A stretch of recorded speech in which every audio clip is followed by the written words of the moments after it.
Today's looks a little bit differently.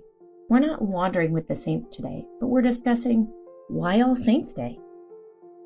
We're going to begin with a passage from the Bible, 1 Corinthians chapter 9, verses 24 through 27. Do you not know that the runners in the stadium all run in the race, but only one wins the prize? Run so as to win. Every athlete exercises discipline in every way. They do it to win a perishable crown, but we an imperishable one. Thus, I do not run aimlessly. I do not fight as if I were shadowboxing. No, I drive my body and train it, for fear that, after having preached to others, I myself should be disqualified. How does that tie into All Saints' Day? What is All Saints' Day? We're all called to be saints. We all should be striving to live that saintly life, to exercise our body, to try and become that saint. So, CatholicCulture.org talks about All Saint Days.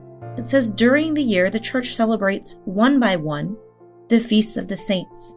Today she joins them all in one festival. In addition to those whose names she knows, she recalls in a magnificent vision all the others of all nations and tribes standing before the throne and in sight of the Lamb, clothed with white robes and palms in their hands, proclaiming him who redeemed them in his blood. The Feast of All Saints should inspire us with tremendous hope. Among the saints in heaven are some whom we have known. All lived on earth lives like our own. They were baptized, marked with the sign of faith.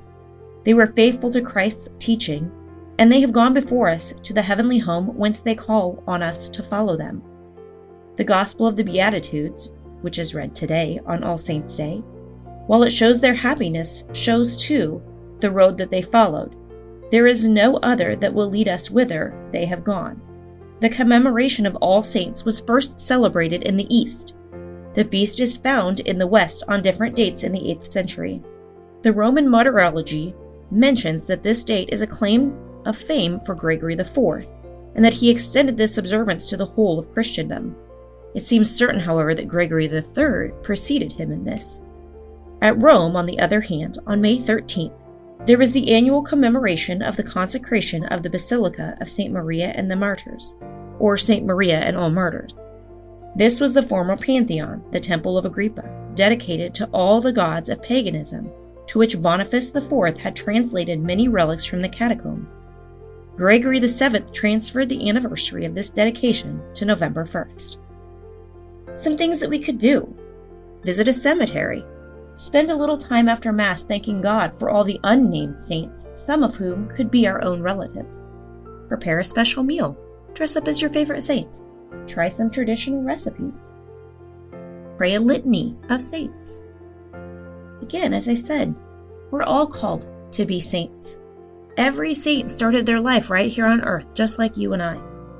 They had the sign of faith. They were baptized into it. They were faithful to Christ's teachings.